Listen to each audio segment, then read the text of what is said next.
And we're on air. So, welcome everybody. This is BOZAR's first Google Hangout, and we had a special occasion to organize this Hangout, and that is What's Happening. What's Happening is one of our main events in art mediation. We organize it once a year for one of our big exhibitions. This time we're having Faces Then, Faces Now. It's an exhibition on the art of portraiture, and we have next Thursday What's Happening, and there we will we will invite the public to be active in the exhibition.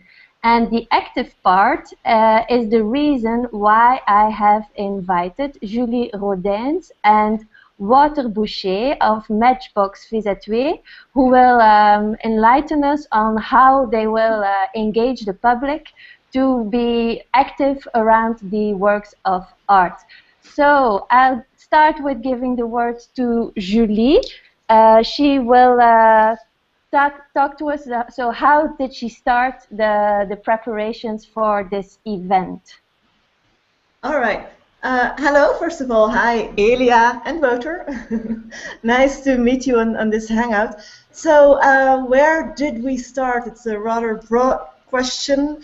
Actually, we always first start with just visiting the expos and as first-time visitors. So we really enter and we just see what the expo does very intuitively. And then from there, we start thinking about well, now we're working with games, so what games we could create to invite the audience to interact with the works of art in a more engaging, active way. So yeah, and that's the first step. Wouter, if you want to add. Yeah, I think it's, as Julie says, it's actually, we try to look at the works, analyze the works a bit, see what the exhibition wants to say, wants to tell us what the works of art want to tell, and then based on that we just go into our art mediation background and look like what the best ways would be to actually talk about this work or make people engage with that work. And then from there on we start developing, and that we have many ways of doing that. Now we're doing it through gamification, but it could also be through other ways. What's also very important is when we walk in the expos and we just look at people, how they walk in the expos. For instance, with Faces Then, one thing that we noticed is visitors that don't really have a big background in the arts, they tend to think go very fast through it, oh, it looks all the same. Because to really appreciate that exposition, you really have to go and look at the portraits in detail, because a lot of them look a little bit the same from afar. So for instance, that one that you showed, for instance, this guy, and the background is green. I think 1/3 of all portraits in that expo, the background is green. The people are all depicted in the same kind of framework. They're all, often they wear hats, often they have from far it seems like they're not really having an identity of their own. So that's one challenge there. The challenge in Faces Now, the other expo. And then, as Wouter said, it's like the works of art and the expo itself are always our starting points. In Faces Now, it's an expo on contemporary photography, portraits in photography, and of course it's about portraits, the medium of a portrait and the medium of photography, but it's also really about the people who are depicted in those photos. And very easily we saw that you go into this modus. It's like this human zoo that you enter. You see all these faces looking at you or not looking at you, and you are looking at them. And we just noticed that very quickly people go that person must be German, or that must be that or that. And there we thought of really intensifying that social game a little bit, and at the same time also challenging it a little bit, and challenging yeah, audiences to go beyond that first impression and really look good at the work of art and go into a deeper encounter, you could say. That's always the aim. Yeah, maybe Walter, you can enlighten us on one of the interventions you prepared that will engage the audience in this different way with one of the portraits that's in Faces Now, for example. Okay, like one of the things, it's something new for us too. Like one of the interventions, and that's the main one we've actually both been working on, is an alternate reality game, where we work with smartphones and tablets, so like mobile devices, and augmented reality, which means augmented reality is the technique where you use a phone or a smartphone and you scan a work of art. You are in front of the work of art, and there, like, the app or the game actually puts a couple of layers on top of it, starts to play a video, and we made a treasure hunt through the various through the exhibition, where you have to look for various portraits, and how you look for them, it's actually based on an explanation you hear of the works or the people depicted in the portraits, who actually talk to you through the through your headphones. So it's like really a very very engaging experience-based game where you explore the exhibition in a way through the eyes of both the photographer and also the people in the portrait. So that's one of the things we've done. And Julie, maybe you have another example. Yeah. Well, yeah, just to add on Wouter, so there the portraits really come alive. They talk to you and they take you, they drag you into a story, they take you on this dot-to-dot hunt. But at the same time, and like in the text, they also make you really reflect on what identity is, and well, the main themes of the expos. Another intervention, well, is we have one intervention that's called Poker Face. So we selected several artworks in that expo, and we invite people to come up with a story. Like, we have questions prepared. For instance, what's the favorite meal of this person? Or what's in the bag that this person is carrying. So, and players able, so it's like a poker game. So they have to they have coins, and if they want to play, they have to throw in a coin, and then each come up with a different story. And then there's a jury. The players who don't play, they get to decide whose story was the most convincible.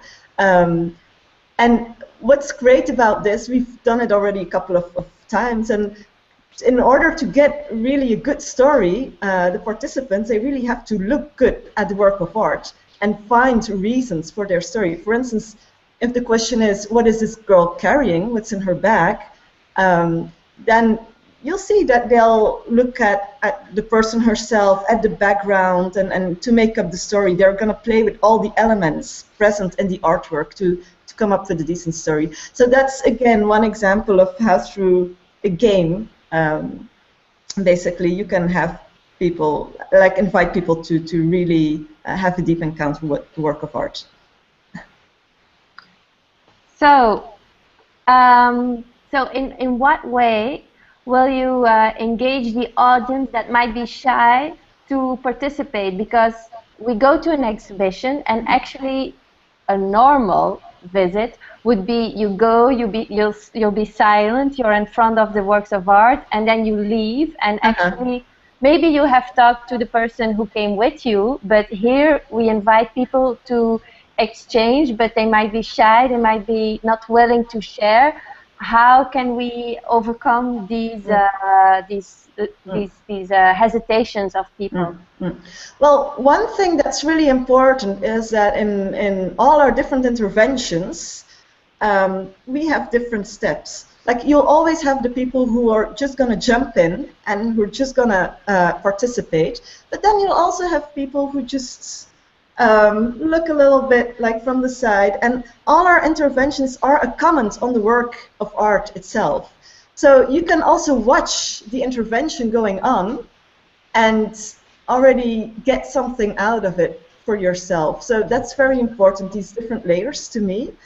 And then also the games, the interventions that we created are all different. Like some are competitive, some aren't.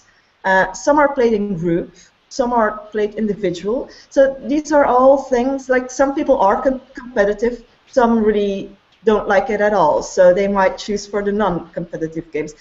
If you invite people to do something as a group, like more easily you'll get people in. And of course, the mediators, like the people that we work with on the evening itself, well, their role is also very like capital, and just addressing people, like inviting them to play along. Also, I also think that honestly, it might be daunting at first to immediately dive into one of the games, but you'll see them being played while you're in the exhibition. You'll hear it, and it actually makes you curious. Like in the past, we've done other games where it was very obvious that in the beginning it was sometimes hard to get players, but by the end, like people were queuing to play just because they see everybody plays it, they see people enjoy themselves. So and people are made to play. Everybody likes to play. So in after a while they'll come around and they'll also want to play it. That's usually how it works. So I was thinking, this is already the third time that Matchbox Vis-à-Twee and Laboratoire Pédagogique or RED, so the two organizations together with BOZAR are organizing this. Would you say there is an evolution in the way that you start the preparations, or that you have encountered the public in a different way? So you say, well, this worked, this didn't work. How does it allow you to go further and to learn something and take that to a completely different exhibition? Yeah, I think what we do now is the most challenging over the 3 years. Actually, the first edition for me, because how Matchbox works, we're an open collective. And so I was working on all three. Wouter was working on the first, on Neo Rauch.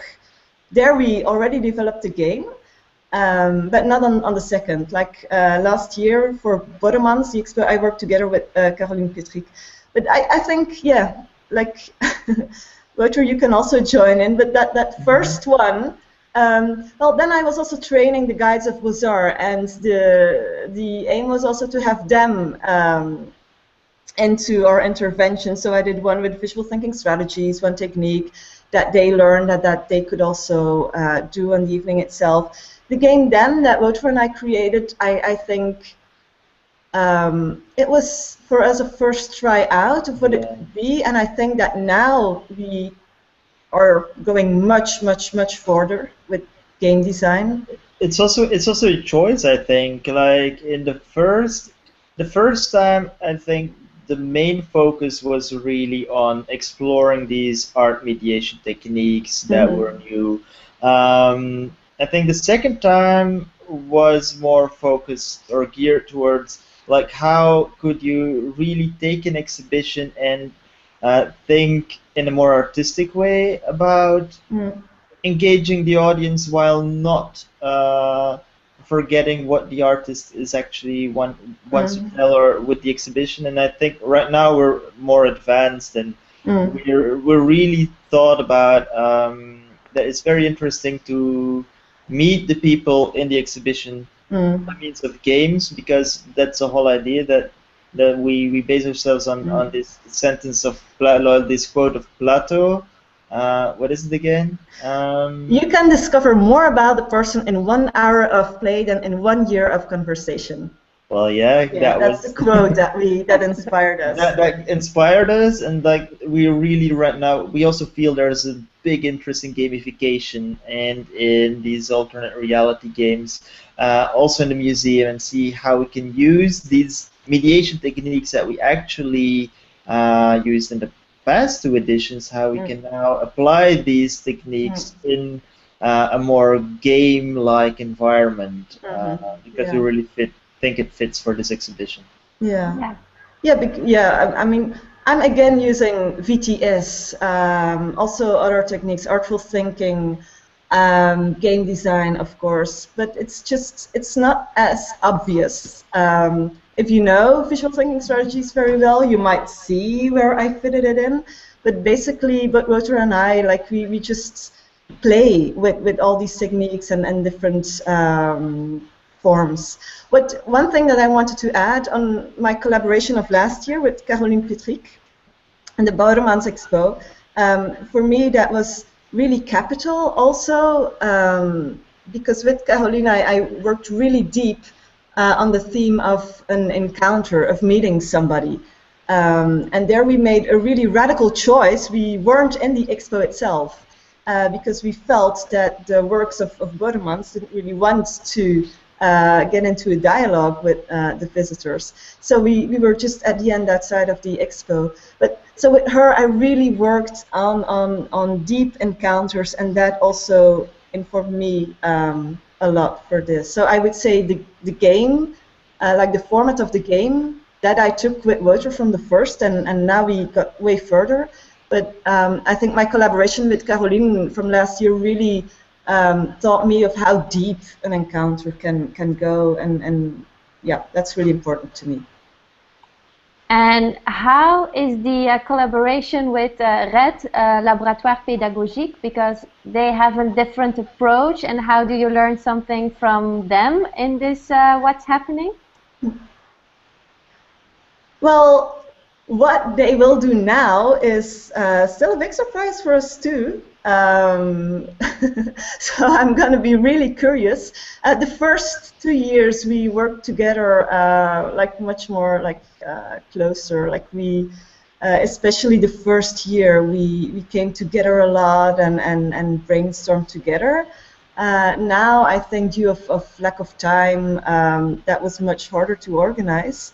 But yeah, they have a different approach from us, and it's hard to pin really down like how they did influence us and vice versa. Yeah, but it does happen. But yeah. I think there's influences for sure. So I think right now, like we already, while we didn't collaborate that closely, of course we did talk about what we would do a bit, but I also think it's not just time, it's also we start to understand how we work as collectives, and I also think that we know how we can complement each other without really being, of course we know that we're not gonna do exactly the same, but like we both have our approaches, and I think they're very complementary to each other, while it's not per se necessary we develop all these interventions together. I think, we see they take away things from what we've done in the past to what they do now, and the other way around. Like we've also seen things from them, we're like, that was smart. So it's not copying, but you it's obviously inspire each other. So that brings me to maybe a last question.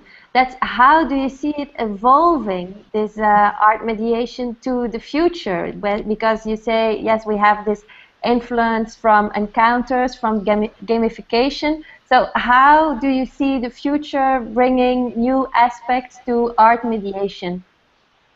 I don't know, Julie, Wouter, who would like to pick in? No, I can start.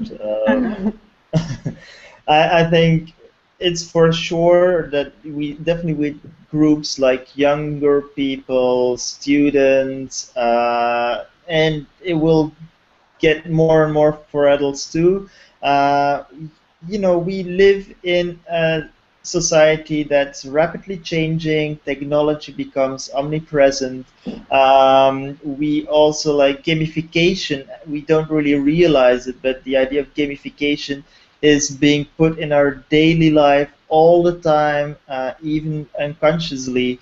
So I think it's pretty normal that like the museum context will adapt too, like that in the art context, more and more you will see new ways of getting like make creating interaction between the audience and the artwork. Because let's face it, yeah, let's face it, like the guided tour is a model that already existed for a very long time. It still has its merits, but in a way, like this more interactive experience is only going to grow, and I don't think it's gonna stop. And what we try with these interventions is actually trying to create and show a bit of what that future could be. It's also experimenting. You know, what's happening is an experiment for all of us. But I really think that's where we're going to. I don't know, Julie, what you can. Well, yeah, I think like you mentioned the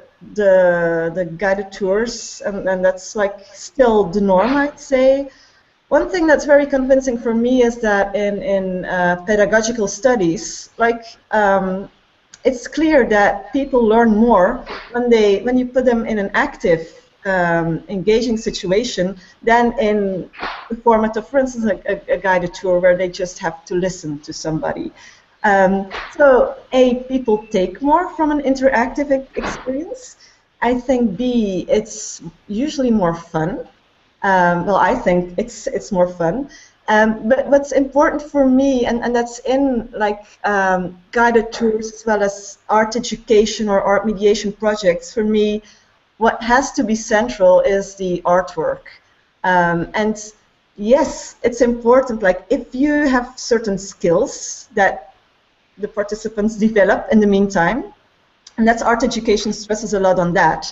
So if you participate, you know, then you'll learn to express yourself, for instance, and more like that. And I think, yeah, that's interesting, and that's really important, but the focus should always be the artwork. And also in guided tours, for instance, I sometimes find it a pity that the eyes are on the guide and not on the work of art. So in all forms, I think that the future should be of art education, art mediation, that we really design interventions or that we work in this way, that we really engage people for the artwork. That's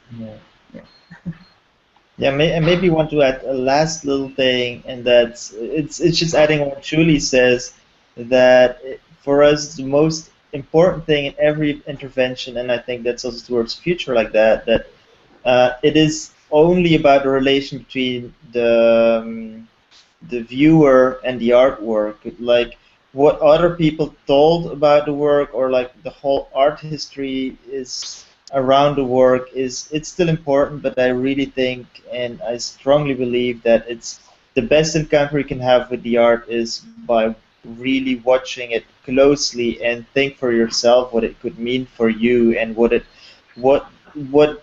actually embodies for you, rather than what other people in history have told about the work. I don't know. Yeah. Well, I mean, art historians and journalists, they also start with just looking at the work. For me, Thierry de Duve was really an eye-opener on that. His exhibition, Look, 100 Years of Contemporary Art, with a great text in the catalog, where he really takes on how he really looks very carefully at works of art, and from there develops his theory. Yes, sources are important, but also just what you see is very important. And all guides have their story, sometimes also different. Journalists sometimes have a different opinion on one work of art. Different curators sometimes have a different approach. So I think, yes, as just a member of the audience, not just as a member of the audience, you should also get into an encounter with a work of art and form your own opinion on it. Well, thank you, Julie and Walter. We're very excited because it's coming up next Thursday. Yeah. So it's really the countdown now. And what I was thinking and what we've talked about is today we have the dream of what Thursday will be. So we have all our preparations and we're doing the tests and everything's going on. But then Thursday we have the reality. So I'd like to meet up with you two in another Google Hangout to hear how the reality was confronted with all the dreams that we have today. So thank you very much. All right. And we'll Yeah. see you soon. Yeah, that's a great idea. Yeah, let's do Yeah. that. All right. And I'd Yeah, like also thank to you. take this opportunity to invite everyone who watches today or a later day to come and visit us Thursday or to come at another time at the big exhibition and take what you've heard today with you in the exhibition, or maybe we'll see each other next year. Thank you very much. Bye. Thank you. Thank Bye-bye. you. Bye bye.